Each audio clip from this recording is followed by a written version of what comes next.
बिस्मिल्लाहिर्रहमानिर्रहीम। हज़रत अनस रज़ी अल्लाह ताला अन्हु रिवायत करते हैं कि जो नमाज से भूल गया या सोया रहा तो उसका बदला यह है कि नमाज अदा कर ले जब याद आए। सरकार दो आलम सल्लल्लाहु अलैहि वसल्लम का फरमान है कि इंसान किसी काम में मसरूफियत की वजह से नमाज की जानब ध्यान ना रहा, वक़्त निकल गया या सोया था उठ ना सका, सोया ही रहा, वक़्त निकल गया, तो जब उठे तो उस वक़्त वो नमाज अदा कर ले। नमाज कज़ा करने का गुनाह नहीं होगा, इसलिए कि उसने जानबूझकर कज़ा नहीं की।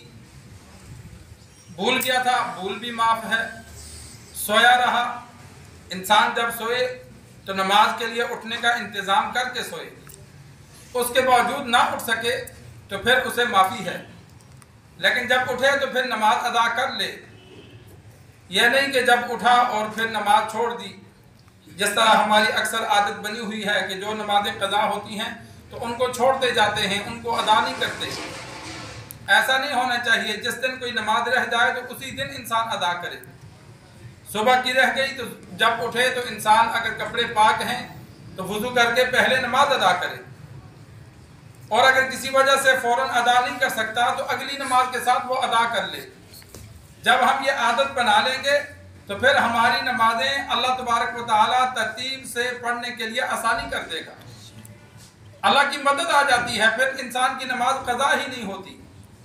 लेकिन उज़्र की वजह से क़ज़ा हो जाए तो गुनाह नहीं होता। आजकल जिस तरह सफ़र में बस वाले बसा औक़ात गाड़ी नहीं रोकते तो नमाज का वक़्त निकल जाता है, तो उसमें इंसान गुनाहगार नहीं होता। इरादा हो फुल पढ़ने का, ड्राइवर को कह भी दे फिर भी नहीं रोकता तो लड़े मत, वो गुनाहगार होगा। ऐसे नमाजी हजरात को जिन्होंने नमाज अदा करनी थी लेकिन किसी गाड़ी वाले ने गाड़ी नहीं रोकी, या जिहाद है, जिहाद में नमाजें क़ज़ा हो जाती हैं, बसा औक़ात जंग ज़ोर पे होती है, बंदे के नमाज का वक्त नहीं मिलता। सरकार दो आलम सल्लल्लाहु अलैहि वसल्लम ग़ज़वे खंदक के मौका पर असर की नमाज क़ज़ा हुई। एक दिन 4 नमाजें क़ज़ा हुई कि जंग की इतनी शिद्दत थी कि नमाज पढ़ने का मौका ही नहीं मिला। तीर अंदाजी थी, दुश्मन हमला कर रहे थे, मुसलमान दिफा कर रहे थे। इतना भी वक्त नहीं मिला कि वुज़ू करके 4 रकत पढ़ लें, 2 रकत पढ़ लें। तो जंग में बसा औक़ात शिद्दत होती है, तो दौरान जंग अगर नमाज रह जाए तो उसके लिए माफ़ी है। जंग रुक जाए, जब वक़्त मिले तो फिर वो नमाज अदा करनी है। सरकार दो आलम सल्लल्लाहु अलैहि वसल्लम ने इशा के वक़्त में फिर पहले ज़ोहर असर मगरिब पढ़ी, फिर इशा की नमाज अदा की जमात के साथ। रात को जंग नहीं होती थी, दिन को लड़ाई होती थी। तो जंग के मौका पर भी ये इसलिए कि जंग के मौका पर नमाज को छोड़ने का हुक्म है अगर जंग में इंसान मशगूल हो, इसलिए कि दिफा मजबूत होगा तो इबादत भी होगी और तमाम मामलात बाकी रहेंगे। लेकिन अगर दिफा ख़त्म हो गया तो फिर ना इबादत कर सकेंगे, ना इज़्ज़तें महफूज रहेंगी, ना माल और जान महफूज रहेगा। तो जिहाद पहले है, जब जिहाद जारी हो तो उसमें नमाज का बाद वाला नंबर है। वक़्त मिले तो पढ़ो, ना मिले तो जिहाद अव्वल है। जिहाद के लिए नमाज छोड़ देंगे, नमाज के लिए जिहाद नहीं छोड़ेंगे। जंग लगी है तो उसमें जंग में शिरकत करनी है। गोला बारी के लिए अगर बार बार गोले बरसा रहा है तो उसने गोले ही बरसाने हैं, नमाज के लिए मत छोड़े, वक्फा नहीं करेगा।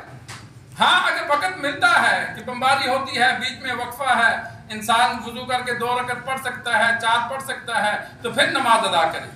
लेकिन अगर वक्फा नहीं मिलता तो फिर पे जंग में शरीक होना पहले है। तो कोई भी उज़्र है जिसकी वजह से इंसान की नमाज रह जाए, तो जब इंसान का उज़्र ख़त्म हो तो नमाज अदा करे तो उसे गुनाह नहीं मिलेगा। लेकिन बग़ैर उज़्र के जो नमाजें छोड़ेंगे तो उन पर सख्त गुनाह है। नमाज छोड़ना कबीरा गुनाह है। अल्लाह से दुआ है अल्लाह हमें दीन सीख कर समझ कर अमल करने की तौफीक अता फरमाए।